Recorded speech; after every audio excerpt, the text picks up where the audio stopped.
I'm Gepwin and welcome to my first Factory Town tutorial on how to use mana. Now, I want to preface this by saying that Factory Town is still, at this point, not even in early access. It's coming out in early access soon, and doing tutorials for early access or beta games means things are subject to change. So, this tutorial is being recorded in version 0.074a. which is an early alpha build, but mana networks probably aren't going to change that much after the beta release. But if they do, check the description and the comments for corrections, additional information, or links to more up-to-date tutorials. That being said, let's jump into mana.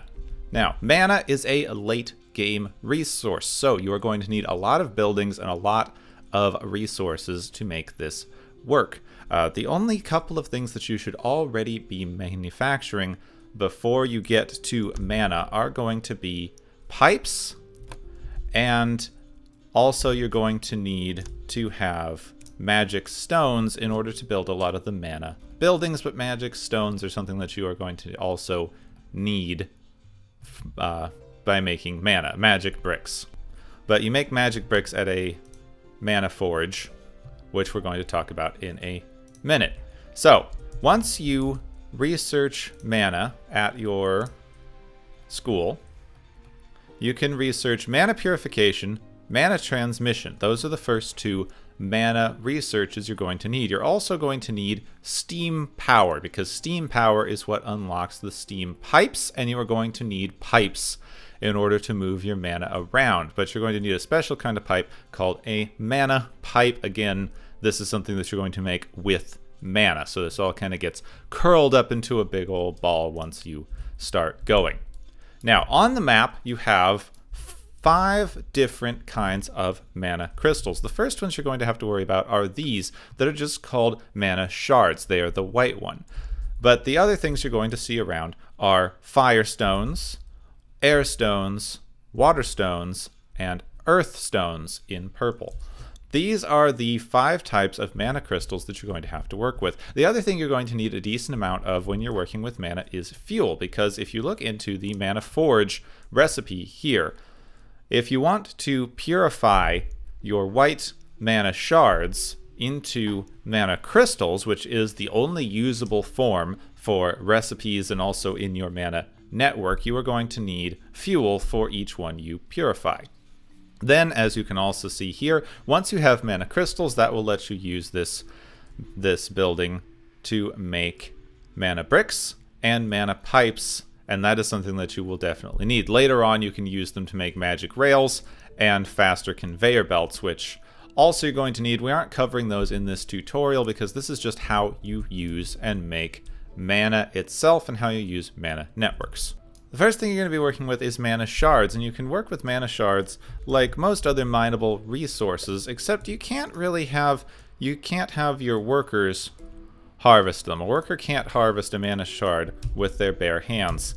So, if the worker will go away, you're going to need harvester drills to bring your mana shards over, or you're going to need to have access to mines, which may have changed appearance by the time you're looking at this, because this is a very old model for the mines.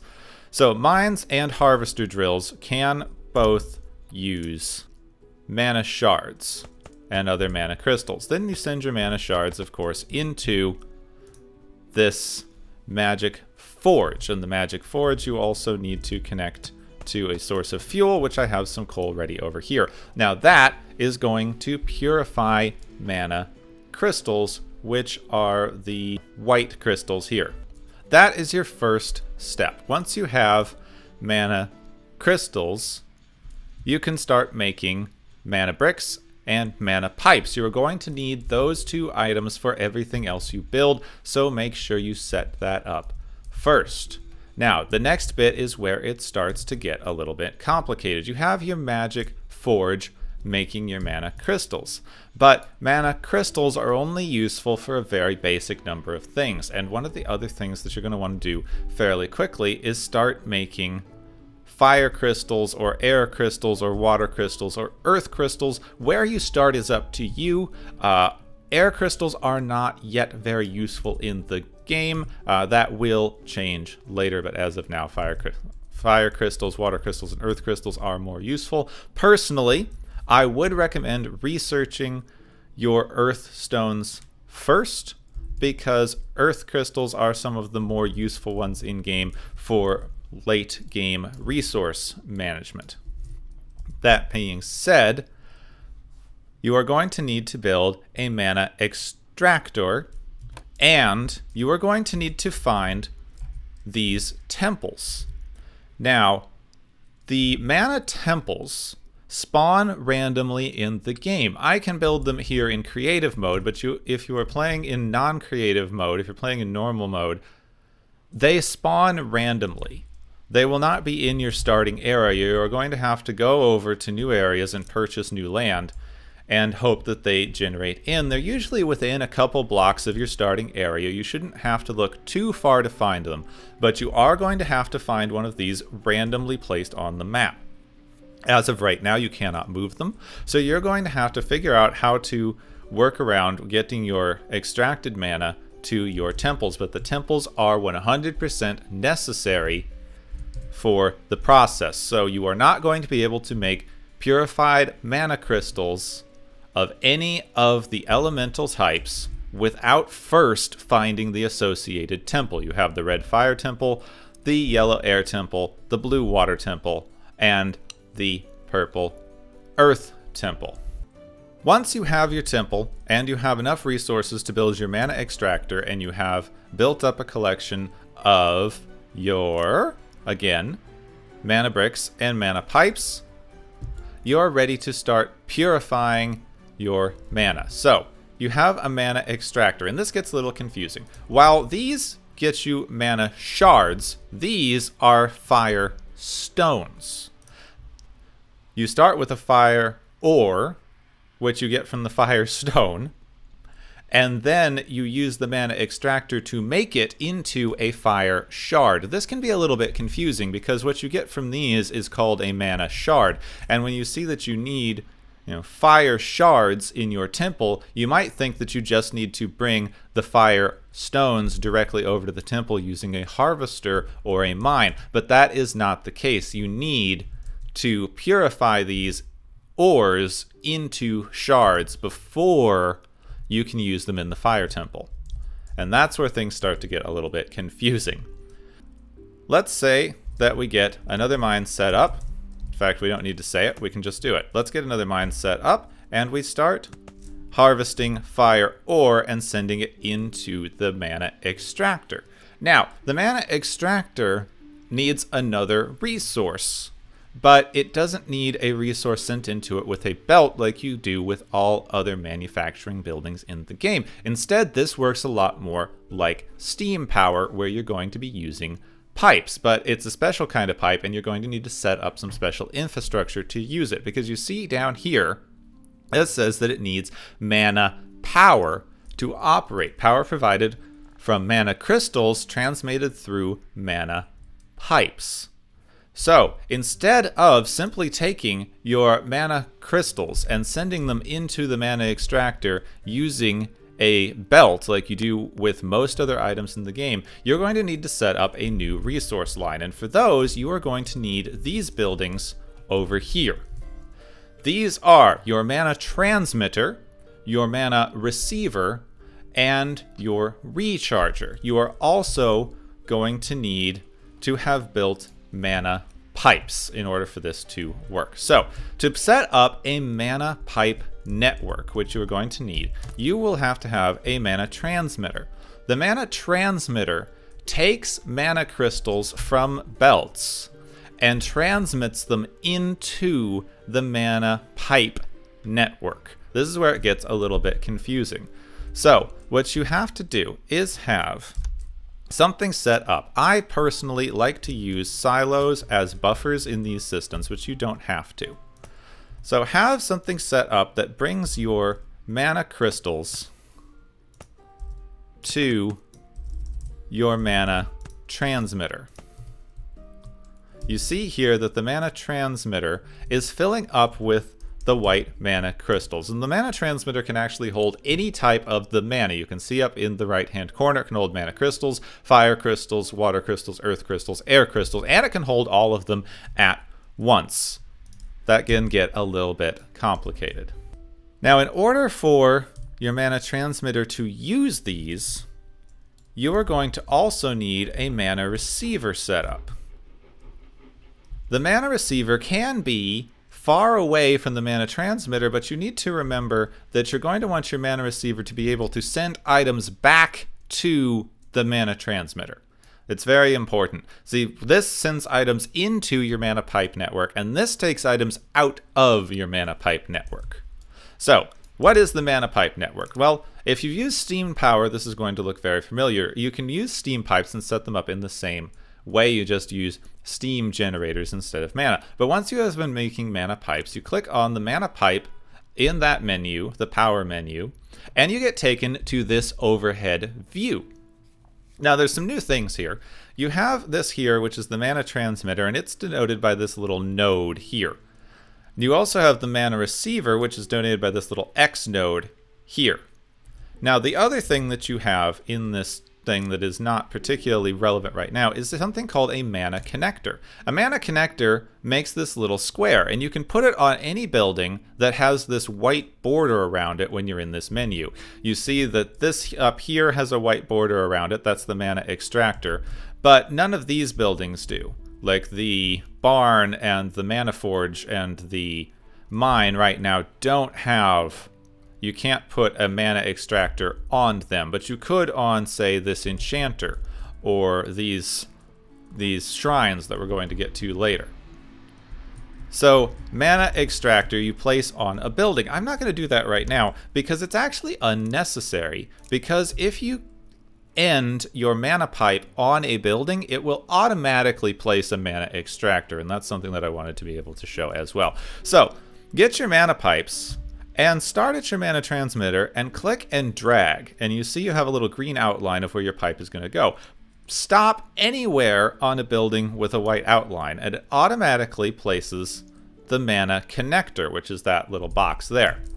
Now you see this is sending your mana crystals over to the mana extractor, and when it got there it turned black. That means that it used up the power that was in that mana crystal. But now you have a powerless mana crystal sitting here. So what you need to also do is run a pipe from your mana connector to your mana receiver. And this is a very simple network. You see the mana crystals come out of the mana transmitter, go along the pipe, go into the mana extractor, have their power used up, turn into drained crystals, and then go back along the pipe into the mana receiver. Now we can use escape to go back to the normal map, and you will see that the mana receiver now has depleted mana crystals in its inventory. So this leads to the question, what do you do with depleted mana crystals? Now again, I like to have a buffer silo. You don't have to. But I like to have a buffer silo, and then the depleted mana crystals can just be sent onto belts like any other item in the game. So we can store depleted mana crystals in the silo. Once you have depleted mana crystals, it's time to talk about the recharger. The recharger is what you use to put power back into depleted mana crystals. Let's just turn that around here. Or, sorry, turn it around that way. So, you run a belt into the recharger, and it has an inventory of 4. It can fit 1 depleted mana crystal in each of these 4, and then, using this kind of charge element thing here, it will change those from a depleted crystal into a mana crystal, which can also only hold 4 of. Those mana crystals also, you can send along a belt and put them back into your silo on the other side, making a closed system. How this works now, you send your mana crystals into your mana transmitter. Via the pipe network, your mana transmitter sends your mana crystals into whatever building needs mana power. That building drains the mana power out of the mana crystals. The depleted crystals then go along the pipe network to your mana receiver, where they get taken back down out of the pipe network onto the normal map, and you can move your depleted mana crystals around with belts. You send the depleted crystals into the recharger, and they put power back into your crystals given a certain amount of time. Now, there are a couple ways that you can set these up. I like to have multiple rechargers, and then you can use some logistics blocks like pushers or splitters to put your crystals into them as they go along this pipe so that you can charge multiple crystals at the same time. So, that is how you use mana power, and that's the very basics of what you need to know with how to use the mana pipe networks. That will get you basic mana power, but basic mana power is only good for doing things like making fire shards and then making certain types of enchantments at the enchanter. You can make, say, health potions with remedies and juice and mana power, or you can make magic wands with mana power, smooth stones, and reinforced planks, or you can make magic cloaks or magic shirts, with mana power. But the other thing that you're going to want eventually is fire power, or water power, or air power, or any of the other elemental powers, and that is where these fire temples come in. So once you are producing fire shards, you're going to need to send these fire shards into the fire temple. Now, the fire temple needs to take fire shards, but also mana crystals. Not mana power, but mana crystals. So let's just set up a quick barn here that is filled with mana crystals. If you don't know this, you can use console commands in this game by hitting tilde, and you hit A to add things to an inventory, and then you type whatever you want to add. This is using an old system, so it's purified mana, and then the number that you want to add, so 200. There we are. That is added 200 mana crystals to this barn. That's just a quick little extra thing on the console. Then, once you have mana crystals and fire shards going into the temple, it is going to start making fire crystals. You notice that everything is moving really slow, and that's something we're going to get to later, because that involves upgrading things with these things called Omni Stones. But we're going to get to that later on. Once you are making your fire crystals, the first thing that you have to do with your new crystals is send them into the school so that you can research fire mastery. And that's going to unlock the fire shrine and the magic rails and the fire rings, etc.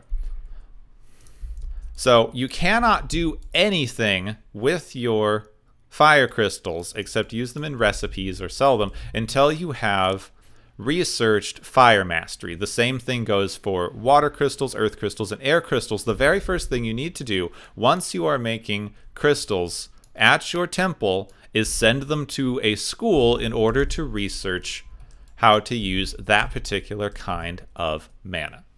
You may be asking, what do we actually do with fire crystals? Well, there are a couple of things that you can actually do with elemental mana in this game. One of the first things that you can do with mana once you have started making mana crystals is if you click on some buildings in the game, like for example the magic forge itself, or the mine, or the forge, you will notice this little option here. This is add fire booster, or add earth booster, add earth booster, add fire booster. So what that does is you can add that, and that lets you put mana into this building in order to gain additional production boosts. So we've done that with the forge here, but I did that in a bad place because there's something else I want to be able to show you with the forge.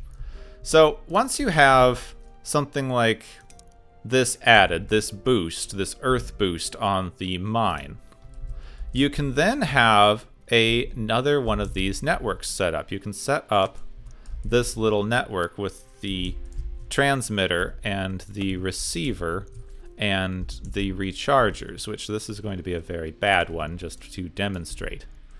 that you can set up this little network here. And if we fill this with, say, the purified earth crystal, we can then do the same thing that we just did with our mana extractor. Except now you see that this building has the little white outline around it because we upgraded it to accept earth mana. So use the same system, send earth mana to the collector and then to the connector on the mine, and then send it back to the receiver. Now you see here, this mine is backed up, but it's receiving an earth boost, which is giving it a 200% speed increase. You're also going to be able to use these Omnistone upgrades to increase what you can get from these, but you're also going to have to maybe, give it more mana as you go. So now it's getting a 360% speed boost. Now it's getting a 400% speed boost when it has this mana. Now, of course, this is something that is going to get used up fairly quickly as you are producing minerals. But right now it has drastically improved the mining speed on this building simply by connecting it to this network of mana pipes. Now, the other thing that you can do with mana is send it into one of these shrines. As of right now, there are only 3 types of shrines in the game. There are going to be 4, but right now, air doesn't actually do anything in shrines. So, you have a fire shrine, a water shrine, and an earth shrine. Now, the shrines, they're similar looking to the temples, except being smaller. These you can build yourself. You can place these on the map. They are in your building menu down here. You see, you can make them with mana bricks and fire crystals and money. So these shrines each have special effects. The Earth Shrine recharges resource nodes around it. The Water Shrine produces water to be used in farms and kitchens and things, and the Fire Shrine produces magma, which is a late game source of fuel for forges and the like. So let's grab one of these Earth Shrines. Let's grab one of these Earth Shrines and let's put it over here. And let's set up this network a teeny bit better. Okay, we have set up a better system with more rechargers, and we've put a few more earth crystals into the system so I can show you how this earth shrine works and a couple things about mana pipes. So if we go back into the pipe menu here, you see we have this output line that's going into the mine, and it's using up these very slowly. And then the mine is also using up our shards. The mine is using up these shards. Every time it grabs something from the shard, it uses up a little bit of it. Now this is something that's not getting shown very well in creative mode. Let me delete a few of these resources here. Now you see how this resource is getting depleted. It's at 231 right now, and every time that the mine removes something from it, obviously it gets lower. Now this is going to continue depleting until this resource node is gone. Or, in the case of the mine, it's going to turn into a tiny little stub. And that is where these earth shrines come in, because the earth shrines can recharge resource nodes, like the crystals, or stone, or iron, anything that you mine. The earth shrine can replace using earth magic. Now, we already have this setup over here that is using earth mana power. And one thing that you could... Oh, I accidentally put one over there. There we are. Now, something that you can do that may not be immediately obvious is you can actually use logistics blocks in this menu here. So let's say that I want this to power both this mine and this earth temple here. Earth shrine. Earth temple? I apologize, I can't remember now. So if we connect pipes to this mana connector and then bring the pipes back around and also send them to this mana receiver, well, the network is going to automatically kind of filter this around right now. But if you have a more complicated network, or you need to have multiple kinds of mana node on the same network, you can actually use splitters and sorters and pushers and all these things in this menu. And this splitter is going to try to split up the mana equally. Now this is a very simple little mana setup here that is just sending out mana in two directions. The more complicated you get, the more logistics and things you're going to need to work, but they work exactly the same way as belts do, just in this overhead menu here. Now, if we go back to the map, you see that this is actually getting recharged by this Earth Shrine here. This node is actually getting recharged. It's a little hard to see because it's getting depleted a little faster than it's getting recharged at the minute. Let's see, I think we can use... No, we can't actually use Omni Stones to make that go any faster. But we could use multiple Earth Shrines. So this particular node is getting refilled, but since it's the only node being used by this mine, it's not getting refilled very fast. But these do have a range. So if we place down more shards around this Earth Shrine, you'll see that as it uses up the earth mana, every time it makes one of those little sparkles on it, it's recharging one into these nodes. And if you hover over it, you see the range, just like any other building in the game. All of the yellow surrounding it is the range at which it can recharge nodes. So that's the Earth Shrine. The other two shrines work very similarly, but let's just quickly here set up a little forge so that you can see the other question that a lot of people ask about mana is, where do you get magma to power your forges? And here is a more complicated setup that we're going to give mana power to. Just to make it a little more complicated, let's also boost both of these buildings so that they can also be connected to a mana network. Now this is going to use two types of mana because the mine needs earth mana. So do these two earth shrines that are going to recharge this iron. The forge needs fire mana, and so does this fire shrine that's going to provide us with magma that is going to also power the forge's fuel source, and then it's also just going into a void obelisk because I don't care about keeping the resources right now. So if we were to turn this on, the mine would start mining its iron ore and it would start sending it into the forge, and the forge would not have anywhere to put it because, you know, it doesn't have any fuel right now. So let's set up another little thing here, and this is going to be a slightly more complicated setup because we're going to need to be handling multiple types of mana. So how do we handle multiple types of mana on one system? Well, we have to use a lot of logistics. So one thing that is pretty easy to do right here is to use your logistics block grabbers to remove the different kinds of mana from your mana receiver. Now you're going to have to be careful here because you're dealing with depleted mana when you're getting something out of a mana receiver. So I like to work backward because for me it's easier, but you could do this in either direction. Go into your item filter on your grabber and scroll down until you get to the section with the mana on it. Now you see here you have your water crystals, fire crystals, etc., but you also have your depleted crystals. And that's what we're going to need. Now we're using earth crystals, so we're going to have a depleted earth crystal there. And then we're also going to be filtering depleted fire crystals there. Now both of these are going to also need to go into rechargers just the same way that they did before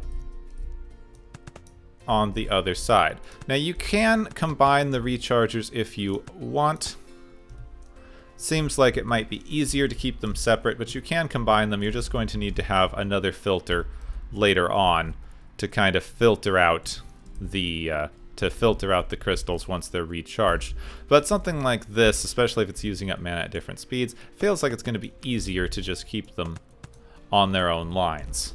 So let's have 3 each. That's not going to be anywhere near enough, but then we grab a couple of splitters to transfer the depleted crystals into the rechargers. You can make this longer to have more recharges in each line, and then we can send the recharged crystals back up so that they can go into this mana transmitter, and I guess if we put the transmitter on this side, it will look a lot more pretty. Now you see this can actually be infinitely extended as long as you have room down here, just by adding a few more belts and a couple more splitters and rechargers. So remember that when you are making your systems, that you can just extend them like this. There we go. Now we have rechargers, we have splitters, and we have silos for each kind of crystal. Now both of the crystals you're of course going to want to send into your transmitter, and this is when we're going to have to play around in the pipe menu. Now, one important thing to remember when you are going to be using multiple types of mana in one pipe system is that you cannot have buffers. You can't put silos into the system to buffer what you're doing. Also, anytime a mana crystal hits a receiver on these things, hits a mana connector, a building that uses mana, it then can stop. Like, it's going to stop the entire system until the mana is drained out of that crystal and it moves along. So it's going to wind up with a line of crystals behind it, which means that you're going to need longer kind of pipes if you want this to work out well. So we're going to need, let's say, this mana connector here. This one needs to have fire, but so does this forge. So each of these should have kind of a long pipe, and it should also have a splitter or pusher. You can get very complicated. You can use logic blocks with this, and there's some people out there who have made very complicated logic systems, which I'm not going to cover in this tutorial because they're a little beyond the scope of what we're doing. So we have this splitter here. Let's send this pipe off this way, and you see how long I'm making this pipe before it gets to the splitter, and how much space I'm leaving between the splitter and these two buildings. That is 100% intentional. You're going to need room for your return pipe to get around. You're also going to want to leave a little bit of space there. Send that up to your mana receiver. Now this mana receiver pipe can use stuff. If you have the silos set up, it's unlikely that this is going to back up unless you're running a massive amount of mana crystals through stuff. Now, up here, you're going to want to make sure that you have this sorting. In fact, I believe that I probably built this a little bit incorrectly. So let's move the mana pipe. Let's start with just a mana pipe that goes up by, say, 2 here. Then we're going to need to get the logic blocks and get sorters. Go back to the logic blocks, get sorters, and we're going to need sorters that send stuff different directions. I'm going to use 2. You could get away with 1. So if we take this sorter and say we want this to be sorting out fire crystals, then we can take our mana pipes, go from the fire crystal, and send it off there. Now this one is going to be the earth crystals. You don't technically need this sorter because anything that is not a fire crystal is going to go past this and move on. This system could back up slightly if your fire crystals get all the way back here. So be careful about how many fire crystals you're putting in the system or how fast you're using them, because that could back this up. Again, there are more complicated systems that use the computer logic blocks in order to prevent that, but I'm just covering some very basic stuff here. Then once you have this sorter set up for your earth crystals, you can send this off and do basically the same thing down here. You can have a splitter that sends 1 mana crystal off to this thing, and you can have splitters that send mana crystals off to both of these. Then we just grab splitters, which we already have over here, I think. Where's the splitter? There it is. Then we have splitters. So we can do a splitter and a splitter, and this system is not going to be super efficient, but we're not too worried about that right now. Then you also have to make sure that you have room for your exit pipes to all exit their appropriate nodes, and then you can send it back down and have it connect in to the pipe that is going into your receiver. Now, for some reason, it doesn't think that this pipe is valid. Let's see what's going on here.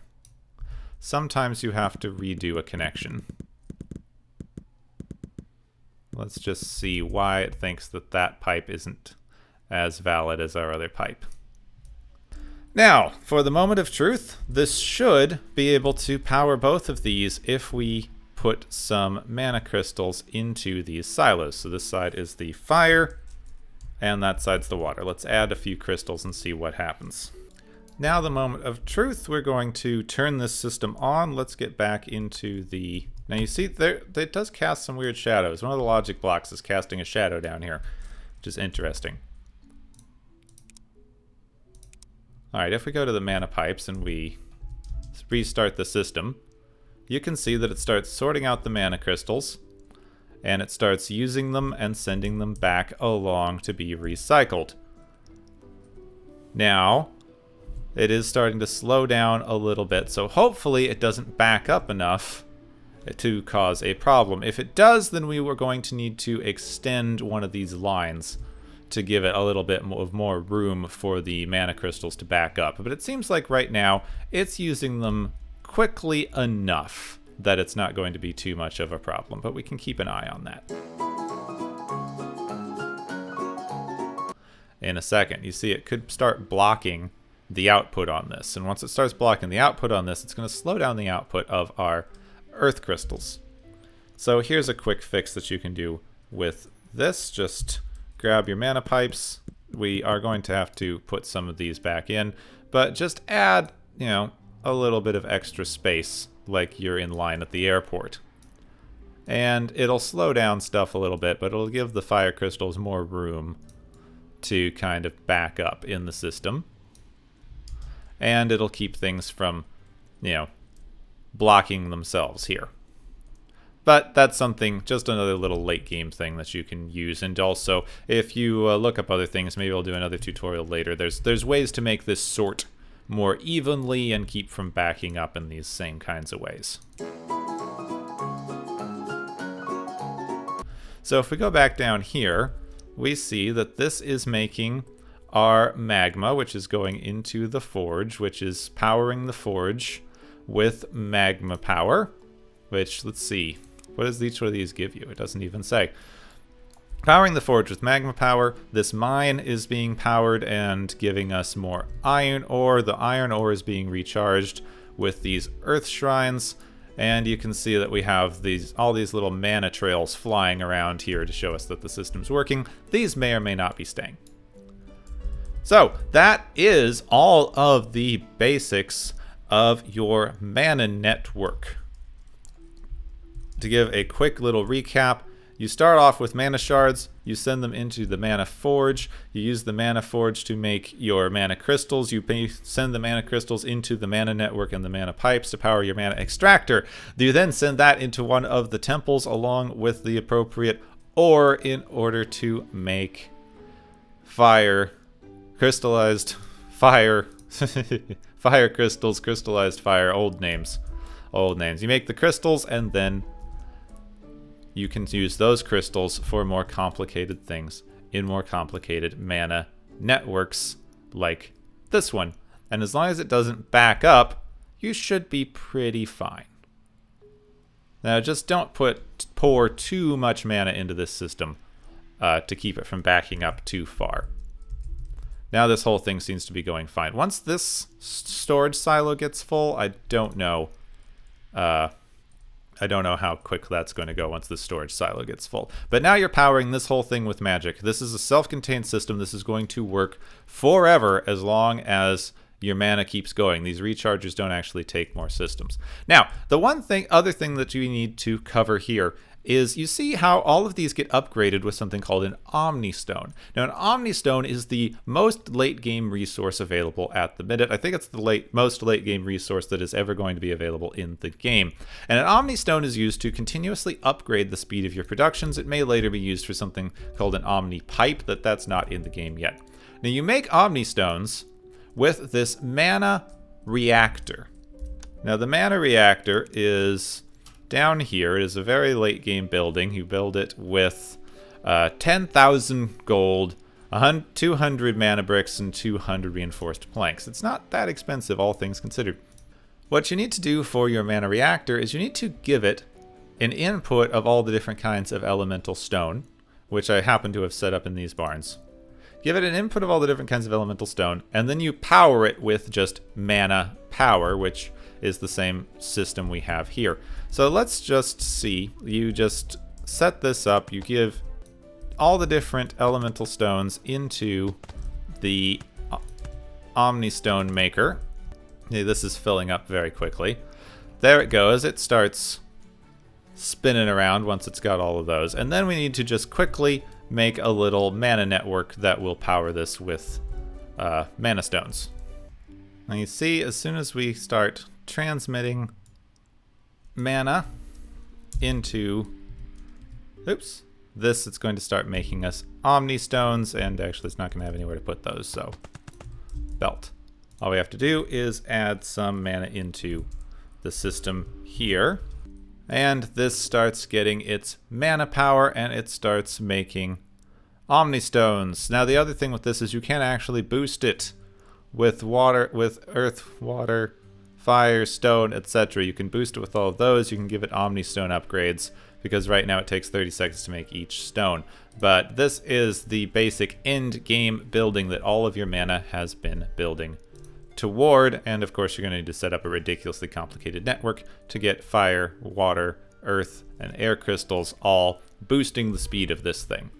Then you get Omni Crystals, and you can use Omni Crystals to do all of these speed research upgrades, including on rechargers to make them work a little bit faster. Which, if we go over here, we could see that we could just up the speed of our, there we are, the speed of our rechargers here, so that they are actually keeping pace with something in a decent way. Also, we can use this to boost our speed quite a bit with the magic. Well, I hope that has been helpful for you. That is everything about mana crystals in the game. I know it's a bit long, but mana crystals are a late game resource. It gets a little bit complicated. If you have any questions, put them down in the comments. I or someone else will do our best to answer those or clarify anything in the video that was confusing. And again, this is using a alpha build of the game. If anything changes significantly, I will make notes of it. And if things change too completely, I will make another video. Links and information on all of that are going to be down in the description. My name's Gepwin. I hope that you found this very helpful. Thank you for watching. Leave a like if you want more tutorials or content like this, and subscribe if you want to see all of the game-related things that I do on the channel. Thank you for watching, and I will see you next time.